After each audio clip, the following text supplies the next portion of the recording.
உயிர்த்து விட்டார், சாவை வென்று விட்டார், மரணத்தை ஜெயித்து விட்டார், இனி பாவம் இல்லை என்றார்.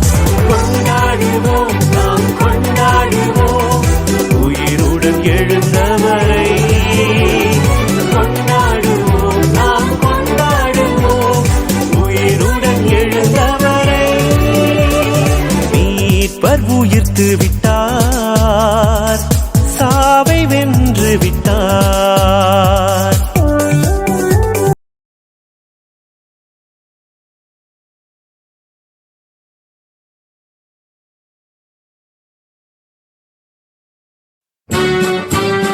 ஏப்ரல் மாதம் 14ஆம் தேதி, பாஸ்கா காலத்தின் 3ஆம் ஞாயிறு.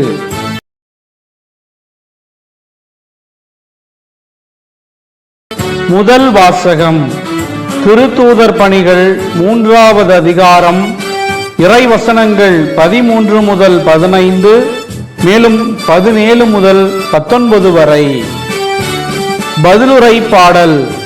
உமது முகத்தின் ஒளி எம்மீது வீசச் செய்யும் ஆண்டவரே.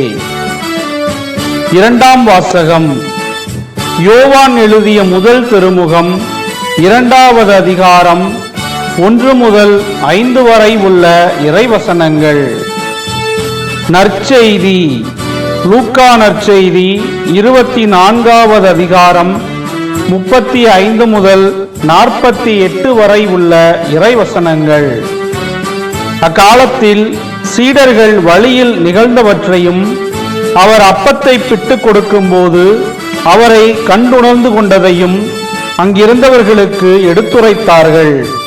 சீடர்கள் இவ்வாறு பேசிக் கொண்டிருந்த போது இயேசு அவர்கள் நடுவில் நின்று, உங்களுக்கு அமைதி உரித்தாகுக என்று அவர்களை வாழ்த்தினார். அவர்கள் திகிலுற்று அச்சம் நிறைந்தவர்களாய் ஒரு ஆவியை காண்பதாய் நினைத்தார்கள். அதற்கு அவர், நீங்கள் ஏன் கலங்குகிறீர்கள்? ஏன் இவ்வாறு உங்கள் உள்ளத்தில் ஐயம் கொள்கிறீர்கள்? என் கைகளையும் என் கால்களையும் பாருங்கள், நானேதான். என்னை தொட்டு பாருங்கள், எனக்கு எலும்பும் சதையும் இருப்பதை காண்கிறீர்களே, இவை ஆவிக்கு கிடையாதே என்று அவர்களிடம் கூறினார். இப்படி சொல்லி தம் கைகளையும் கால்களையும் அவர்களுக்கு காண்பித்தார். அவர்களோ மகிழ்ச்சி மேலிட்டு நம்ப முடியாதவர்களாய் வியப்புக்கு உள்ளாகி இருந்தார்கள். அப்போது அவர் அவர்களிடம், உண்பதற்கு இங்கே உங்களிடம் ஏதேனும் உண்டா என்று கேட்டார். அவர்கள் வேக வைத்த மீன் துண்டு ஒன்றை அவரிடம் கொடுத்தார்கள். அதை அவர் எடுத்து அவர்கள் முன் அமர்ந்து உண்டார். பின்பு அவர் அவர்களை பார்த்து, மோசேயின் சட்டத்திலும் இறைவாக்கினர் நூல்களிலும் திருப்பாடல்களிலும் என்னை பற்றி எழுதப்பட்டுள்ள அனைத்தும் நிறைவேற வேண்டும் என்று நான் உங்களோடு இருந்தபோதே உங்களுக்கு சொல்லியிருந்தேனே என்றார். அப்போது மறைநூலை புரிந்து கொள்ளுமாறு அவர்களுடைய மனக்கண்களை திறந்தார்.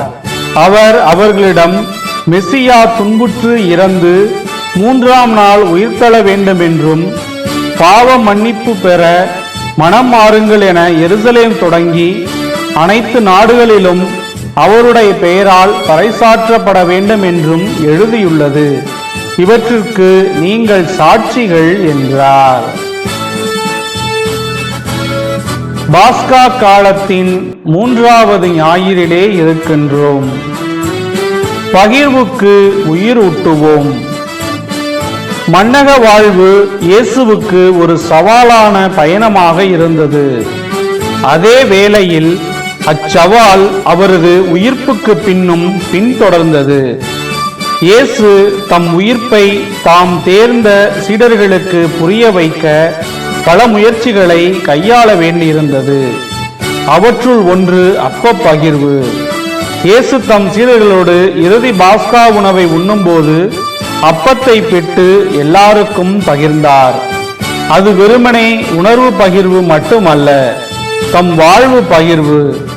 எப்போது எங்கெல்லாம் அப்ப பகிர்வு நிகழ்வாகிறதோ அப்போதெல்லாம் தம்மை நினைவு கூற பணிக்கின்றார்.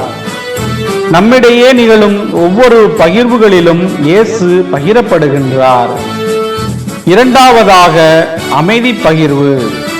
அப்ப பகிர்வில் முழு நம்பிக்கை அடையாத சீடர்களுக்கு தாம் முன்பு வழங்கிய அமைதியின் வாழ்த்தை மீண்டும் வழங்கி அவர்களை இயல்பு நிலைக்கு அழைக்கின்றார். நம் எண்ணங்கள், எழுத்துக்கள், உரையாடல்கள், உறவாடல்கள் யாவும் அமைதிக்கு உயிரூட்டுவதாய் அமைந்தால் அங்கே இயேசு பகிரப்படுகின்றார். மூன்றாவதாக அருள்வாக்கு பகிர்வு. உணவையும் உறவையும் பகிர்ந்த இயேசு இறுதியில் தம் இறப்புக்கு முன் அவர்களோடு எடுத்து கூறிய மறைநூல் பகுதிகளை கோடிட்டு தம் உயிர்ப்பின் உண்மையை உறுதிப்படுத்துகின்றார். ஒவ்வொரு பொழுதிலும் நம்பிக்கை உணர்வோடு நாம் விவிலியத்தை வாசிக்கையில் கடவுள் நம்மோடு உரையாடுகிறார். அதை அடுத்தவருக்கு எடுத்துரைக்கும் போது இயேசு பகிரப்படுகிறார். இத்தகைய சிந்தனையோடு உயிர்த்த ஆண்டவரிடம் வரம் வேண்டி மன்றாடுவோம்.